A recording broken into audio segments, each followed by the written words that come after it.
Thank you, Sid, for that excellent introduction. And thank you, Carl, for suggesting that I give a talk to you folks, and for his promotion of the event, and for his AV skills, so that we can watch this today, as well as the people watching it on Zoom.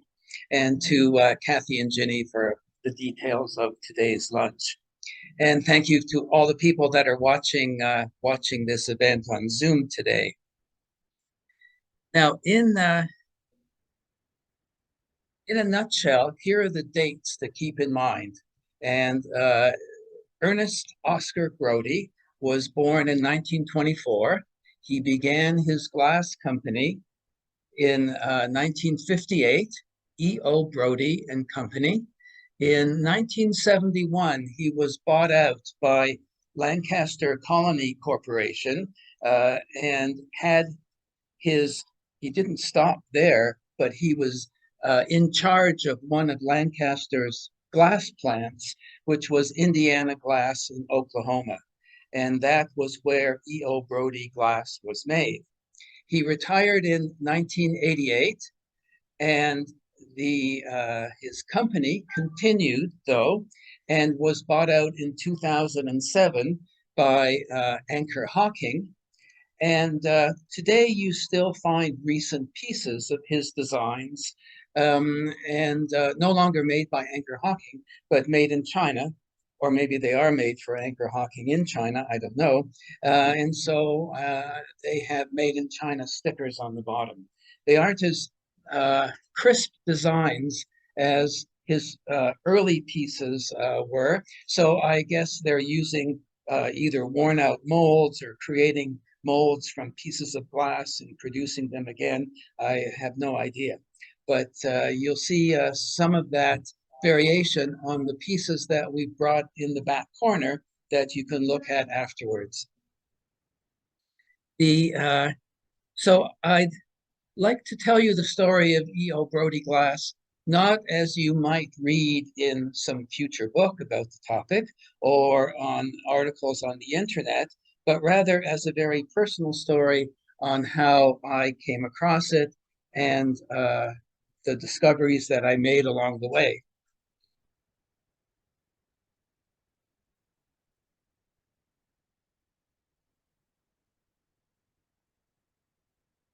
So that's a E.O. Brody piece, and there's an example on the table there for you to pick up and look at. And it's just one of the things that you can do with any collectible is show it in multiples and show it off in a way, something like this. The phrase is there, how do you want your shop remembered after the flowers fade? And when you think about that for a moment, you think, how smart is that? Now, there is someone who wants to make a success of making vases for florists. And so his sales pitch is, well, after, what do you want people? They're going to keep the vase, or perhaps they will. And if it's an attractive vase, then they're going to think about the shop where they got it from and maybe do some repeat business. So that's sort of, I think, what guided Brody when he was making glass pieces in the beginning, and then the factories that came later, how they thought about what they were designing. In 2018, one of our guests gave us a bouquet of tulips as a thank you. And so I went to the cupboard to get a vase to put them in, and the cupboard was bare. We had vases, but we didn't have a vase that was suitable for tulips. And so I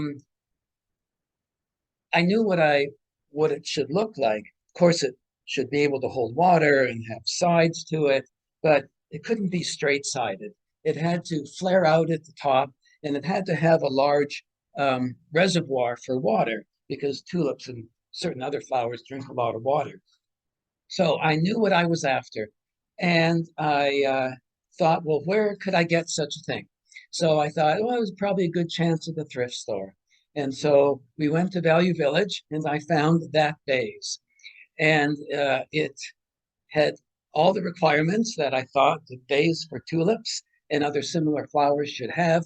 in addition to not being clear. And the reason that I didn't want a clear vase is because I didn't want to see the stems, and I still needed to see the water level. And so if it's a colored glass and if it has a design to it, then that's going to help satisfy those requirements. So that's what I bought.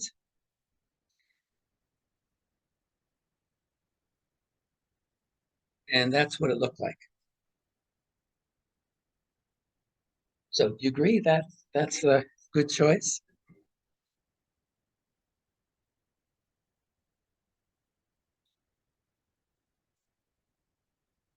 Now, when I turned the vase over, this is what I saw. And I was surprised because usually I turn over a piece of glass, there's nothing there. Well, a Pontile mark maybe and some numbers, but not a name. And so here, reading from about 7 o'clock going around the circle, it says E.O. Brody Company, Cleveland, Ohio, USA, G109. So I thought, gee, there's a lot of information there. I would like to find out more about what who this person is and what did this glassmaker do. So I made a couple of assumptions because I assumed that this glass was made in the 60s or 70s, that Brody was dead.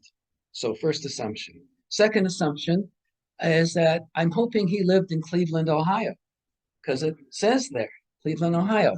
So I want to track down some information from about him. So findagrave.com, and I searched for Brody and found him at the Mayfield Cemetery in Cleveland Heights, Ohio. So there wasn't a picture there available of his headstone, but there he is. He was born on April 19th, 1924. He died on January the 12th, 2004. So I thought, well, now I know some birth and death dates for him. Um, I know where he ended up, but I want to track the journey. So I phoned the Mayfield Cemetery and I said, I'd like to be in touch with the person that you have on file connected with E.O. Brody's burial. And they said, yes, we can help you with that. Um, send us, no, they said the best way to follow this would be to contact the funeral home that looked after him. And so, and I called them, and the name of the funeral home was Berkowitz, Cummings, and Cats. And so I phoned them, and they said, if you mail us a letter with your request, we'll pass it along to somebody in the family. And so I did that and put it in the mailbox and waited. And I thought, well, they were very friendly and helpful on the phone. I'm sure they're going to follow through. But what are the chances that someone's going to receive this letter and pay attention to it? You know, it's going to come from Canada, it's going to come from some unknown person asking for a lot of information. And so I didn't know what was going to happen. So what did happen was that a couple weeks later, I got that package in the mail, and it had a letter from Carol Brody. Carol Brody is E.O. Brody's daughter. And so it came April 2018. She also included in that package Brody's autobiography, which was a 4-page typed document of his life that he wrote in 1992. Several pages from Carol's memoir that she had written for her grandchildren, and a press release, the fourth item you see along there, which was about the purchase of the factory in 2007 by Anchor Hocking. But Brody had retired in 1988, so this was long after that. So I want to tell the story by reading parts of some of these documents because they're written in the first person, and I found them very very interesting. So this is from the letter from Carol, and she says, "Dear Conrad, what a surprise to get your letter, and how clever of you to contact Berkowitz as the conduit. You must have seen an obituary. It could have been my father's 2004, my mother's 2016, or my sister's 2017. Berkowitz handled them all. My brother died a few years ago in Vermont and was cremated there, so I am the last of the immediate Brody family." And I thought, whoa, and I got a fat envelope of information, and she is the last person that can tell me this. It also made me sad because she's just documented everyone's death, and it's only been a year or two or three before. And I thought, well, how long will I be able to talk to you, Carol? And she said, and here comes the good part. Unfortunately, I threw out tons of E.O. Brody stuff, including samples, catalogs, and brochures after he died.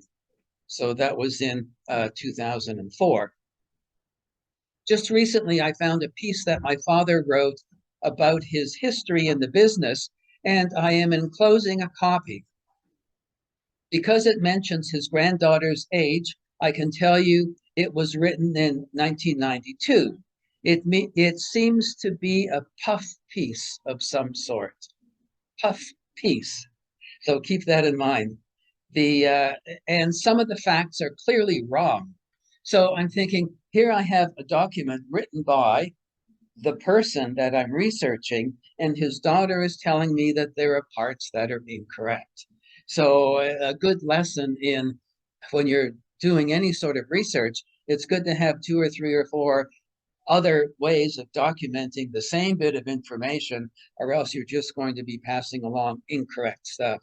For one thing, my mother was hardly his childhood sweetheart. That's what he says in his story here. He was already in the army when he met her.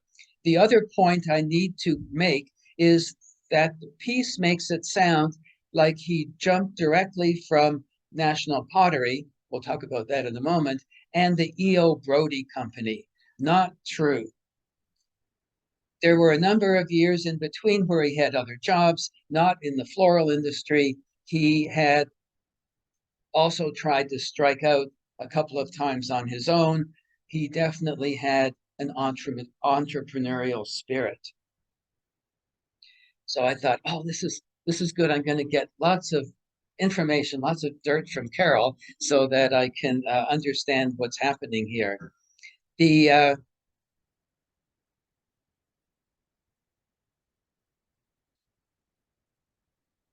This is then the story from the 4-page document that Ernie typed out, his autobiography, in 1992.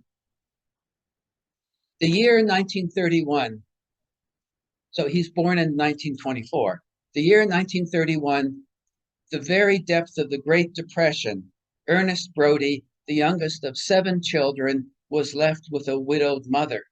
So he writes this in the third person. His father, whom he never really knew, had died before the young boy's 3rd birthday. At the tender age of 7, with special permission from the Cleveland, Ohio Board of Education, Ernie was allowed to leave his school classroom at 1 p.m., providing that he didn't take a lunch period, so that he could be at Jones Russell Florist in downtown Cleveland by 1:30. There he worked at all the most important tasks, sweeping the floors, making up boxes, cleaning up roses, etc. He worked until 6:30 p.m. weekdays and on Saturday from 8:30 till 6:30, all for the magnificent sum of $5 per week. We should remember that in 1931, a married man with a family to support was lucky to have a job at all. After the shop closed, Ernie would empty out the trash and salvage whatever flowers he could and make up a dozen or so corsages to peddle at the various restaurants and clubs in the Playhouse Square area of Cleveland. On a good night, a boy could make $2 or $3. This was the auspicious start of a career in the floral industry. Now, Carol, in her notes that she made for her grandchildren, says this: "My father was the youngest of 7 children. His parents had immigrated from Russia. His father, Max Brody, died when my father was a baby, probably from diabetes, but I'm not sure. His older brothers and sisters, Joe, Pauline, Harry, Diane, Al, who was called Bunny, and Shirley, gradually left home until only he and his mother were left. His mother's name was Esther, and she spoke very little English. At the start of the Depression, my father was a little kid who pretty much had to take care of his elderly old world mother. As an 8-year-old child, he swept the floors of a florist shop after school. At the end of the day, he was given faded flowers and otherwise would have been blown away. He made them into corsages, sold them on the street, mostly to guys coming out of bars whose vision was a little clouded anyway, and who wanted to give a quarter to a spunky little kid. My dad was street smart before that term was coined. Once, some mobsters went into a nightclub in downtown Cleveland and told Ernie, the little kid selling flowers, to watch out for the cops, knock on the window if they appeared. Ernie got distracted and failed to give the signal. The mobster came out and was prepared to whip him when Broder Burns, a famous Jewish mobster of the time, came to his rescue and told the first guy to leave the little kid alone. My father always told the story how how Schroeder Burns saved him from a beating. The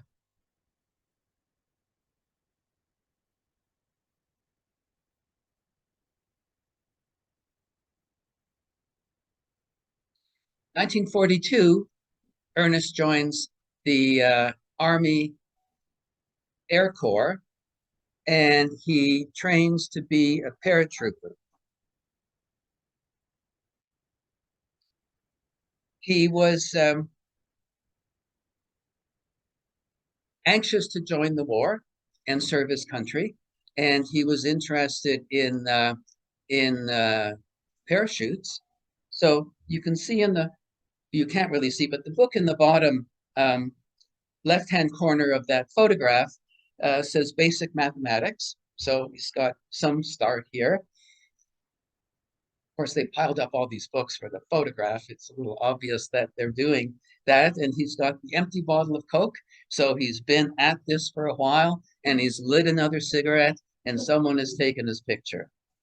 So the second picture, where's Ernest? You know where Ernest is. He's jumped off the tower. So he is practicing being a paratrooper.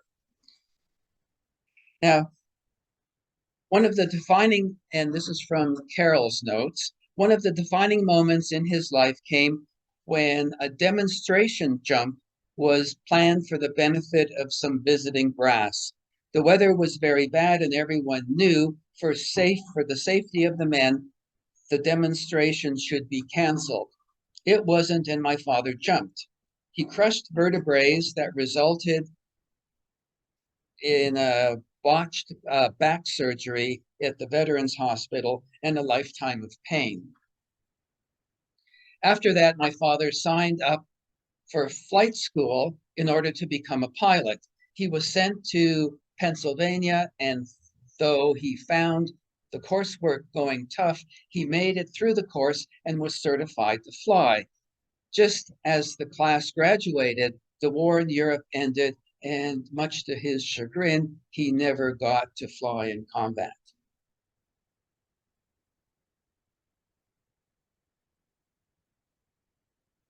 But during this time, he met his wife, Betty Sheriff,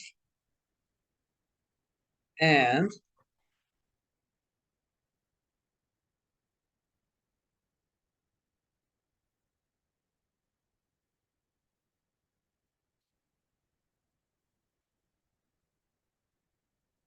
from Carol's notes, my mother and my mother met my father when she was working in a grocery store. I don't know if it was while she was still at John Hay High School or shortly after she graduated. My father walked into the store late one afternoon and started talking with her. She said he was lonely because it was his birthday and he had no one to spend it with. My mother thought that was a pretty incredible pickup line since it happened to be her birthday as well, and she couldn't figure out how he knew. As it happened, he didn't. It was actually both their birthdays. They were both born on April 19th, 1924, my mother in Los Angeles and my father in Columbus, Ohio.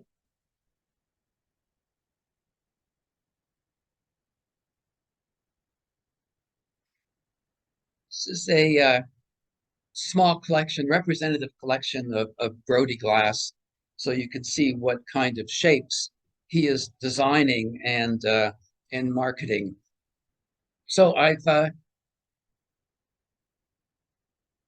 made up sort of obvious names for these patterns, and so going from left to right, you have the leaf design, and there's the model number there. It's C902.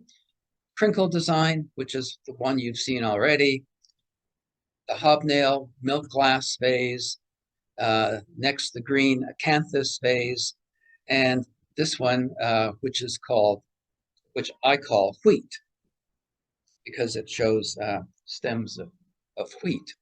The When you turn the acanthus vase over, you can see very clearly, unlike on the crinkle vase that you saw before, and as is the case with most Brody pieces, they are very clearly stamped on the bottom. You don't have to squint very much to see that it says E.O. Brody Company, the model number, and Cleveland, Ohio, USA.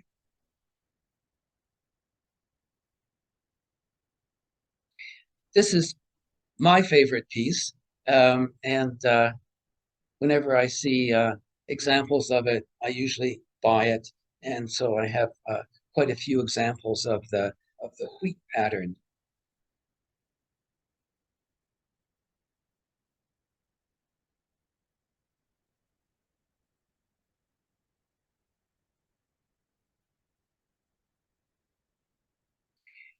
Going back to Carol's letter,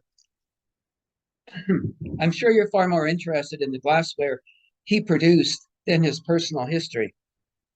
I thought, no, Carol, actually, I'm interested in both. His personal history sounds as much, if not more interesting than the glass. So I can tell you that he started the E.O. Brody Company in 1958. We lived in a modest two-story house in University Heights, Ohio, a suburb of Cleveland.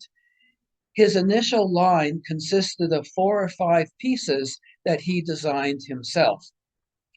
I was trying to find out what those initial pieces were, but haven't been successful at doing that yet. 2 of his close friends lent him the modest amount of money he needed to get started. Sorry, he went to Japan to have the molds made. He found a glass company that would produce this stuff. I think it was Anchor Hocking. His big idea in quotation marks here, was that he would sell only to wholesalers and who would then supply the floral companies. All his main competitors sold to wholesalers, retailers, and other places. He promised the wholesalers that he would only sell to them. And if any retailer wanted Brody vases, they would have to go to the wholesaler. Then he set out across the United States and Canada to renew old connections with wholesalers he knew from when he worked at National Pottery. National Pottery means National Pottery Corporation, which started in 1944, and he worked there for a short while. And they made pottery, but they also had a glass arm to their business. And so he worked in the glass area there. My father was the consummate salesman, and he made friends easily. As I think he says in the piece he wrote, he phoned the orders at night to my mother. She did, in fact, work at the dining table until he had the back porch enclosed into a small office. Then she outgrew that, and they finished the basement as a bigger office and hired a couple of young women to help. So you can picture this scenario and what you're going to see in a moment of how this evolved.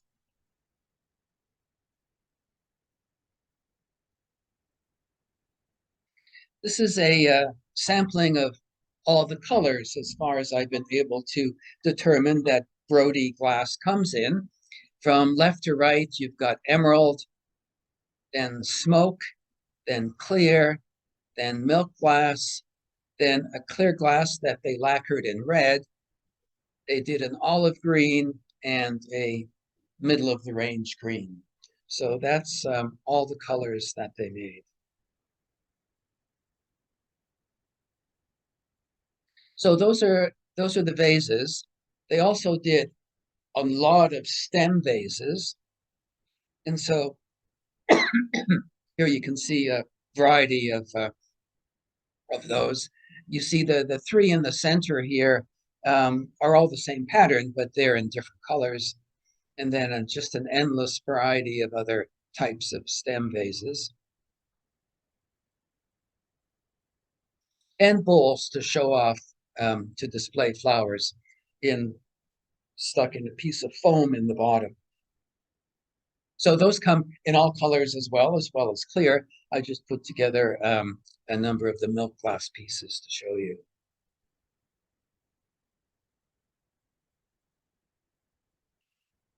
Now, in 1996, but see, Brody retired in 1988, but this is being made by the Indiana Glass Company in 96.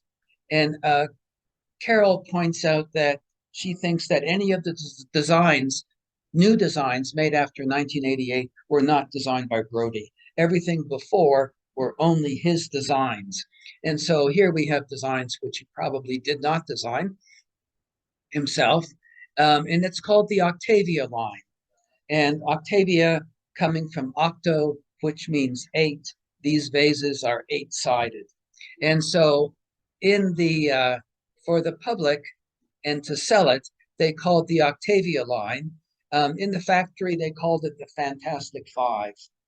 And to me, that tells me that they sold very well. And you can find a lot of these in the thrift stores today. I found it interesting that they called it the Fantastic Five.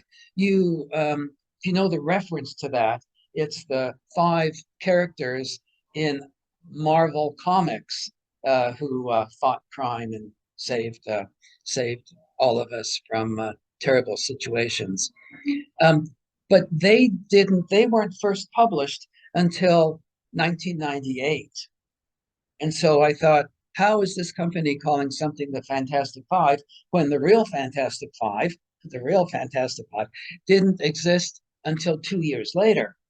Well, there was, before the Fantastic Five, the Fantastic Four, and they were first published by Marvel Comics in 1961. So I'm thinking that maybe someone who worked in the factory, well, lots of people know about the Fantastic Four. And so here now Brody has five pieces, and that they may have just presaged the Fantastic Five in 2 years before it became published as a comic strip. They called this grouping the Fantastic Five. And then, of course, Marvel Comics copied Brody's vases and used the name. Not quite, but the just something which leads you off track when you're fact checking dates and why some information is here and where you think it might have come from.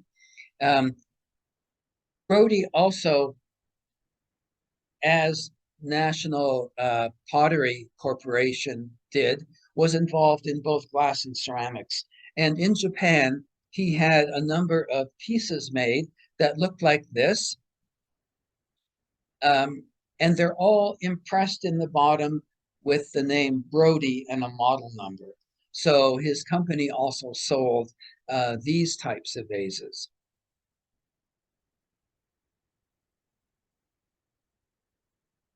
And some of these have names in the bottom. So going from left to right, you've got Samoa, wicker weave, sequoia, which I think is quite interesting. It's like a log of a tree that's in three sections of different diameters have been put together to make that vase. You either like it or you don't. I didn't like it, and then I liked it, and now I think it's kind of weird. But and then the last one is it has a fruit design. But and you see the mark on the bottom of the wicker vase. So there's no question, wicker weave vase, about the name for that vase, and the sequoia tree trunk vase is there as well. Here's the Aztec Treasure line, and then this receptacle, which is actually made from plastic. So it was certainly involved in looking out for a lot of different other lines that could sell at other price points and be useful for other areas of the market. Now,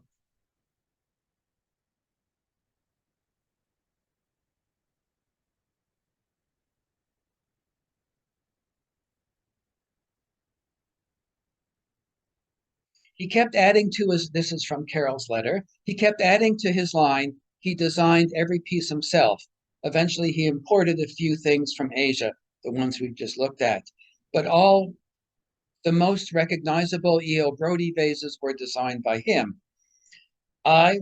Carol was married in 1964, and I'm pretty sure by then that we had moved the company to an office building at 3570 Warren Smith Center Road in Shaker Heights.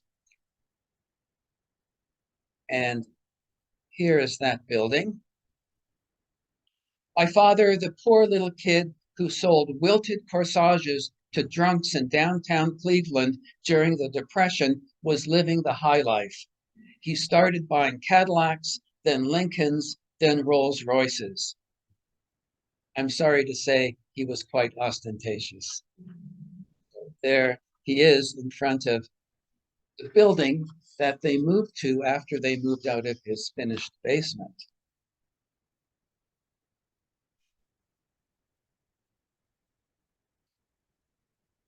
The kids, meaning Carol and her brother and sister, were pressed into service. One year, he decided to give all his customers boxes of matchbooks with their names embossed on the covers of the matchbooks.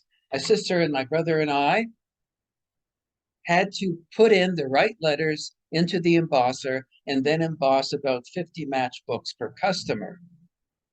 Another year, much later, he gave each customer a cork board and darts with his picture on it. This picture, the large photo of him with the cigar, clearly from the 1970s, was the photo he used. I'd send you the actual dartboard, but I recently threw out my last one.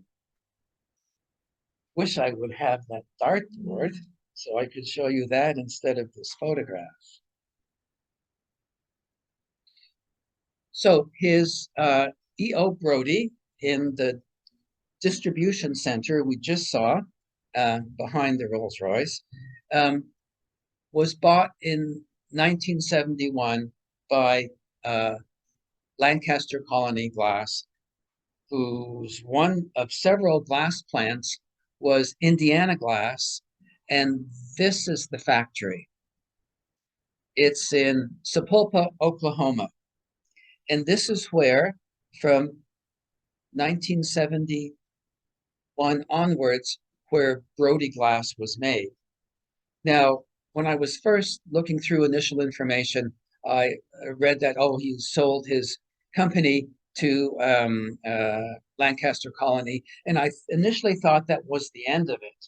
But no, this is sort of the real beginning of Brody Glass, because he is the now president of Brody Glass, working, and this is his plant. So he's finally making his own pieces under his own roof, and not having to farm them out to other makers. When you look at this photograph carefully, you can see all the cars and trucks parked around it. So you have some idea of the scale of this building. It is a little over 500,000 square feet. So that's where the glass is being made. And this is a shot inside the factory where the glass is being annealed as it comes out. And if you look back into the background of that glass, you see that hundreds and hundreds and hundreds of pieces are coming out of that furnace.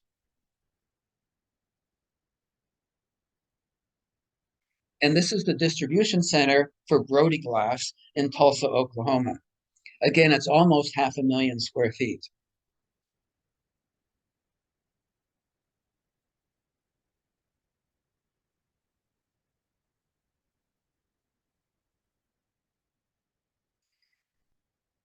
Carol says,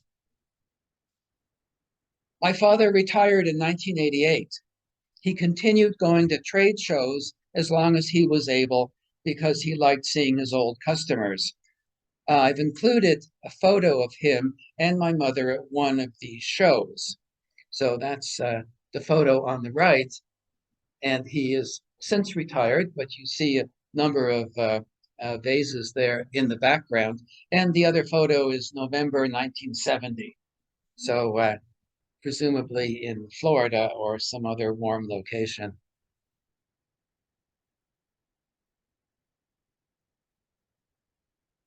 This is the other thing that Carol sent. It was the patch, the embroidered patch that employees wore on their jackets.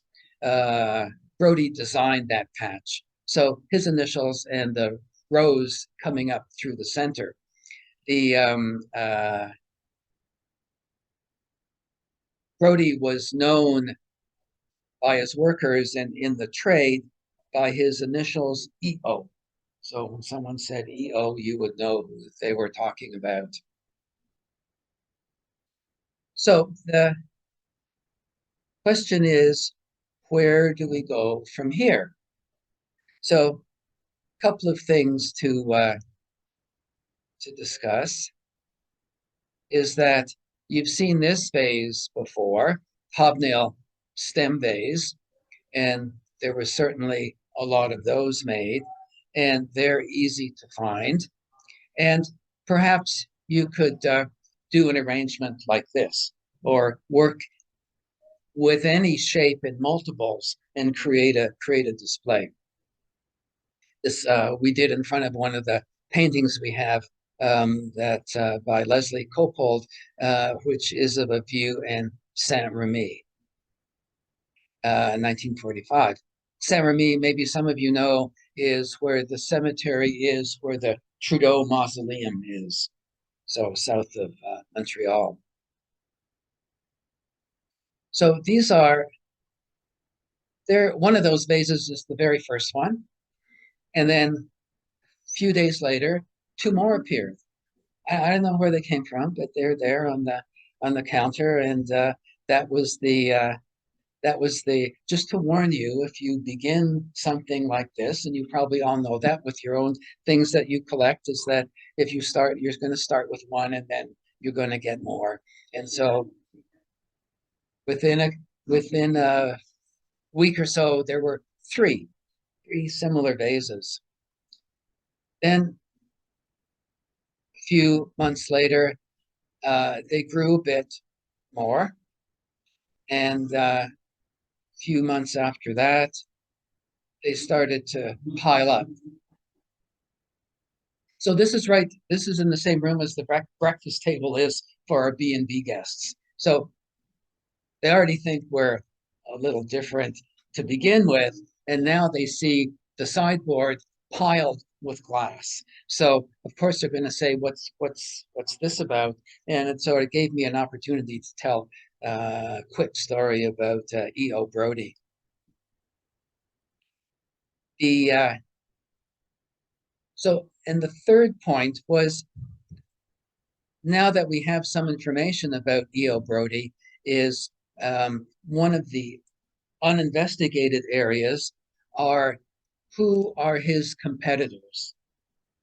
So I've just picked up representative samples of some of them, but the history of any of these and how they're related to Brody glass, no one has investigated. This one on the bottom is marked, the one on the far right is marked Hoosier. The next one is Leavon. Then the next two are Randall, and the next two are FTD. And the last one is an example of Napco, National Pottery Corporation. And when you keep looking, you can find lots of other initials on the bottom of florist vases, as you see there. I can only guess at what some of those mean. I have no real idea, and know only little bits and pieces of the history of these companies. They're certainly begging for begging for more research. So lots of areas to go into from there. So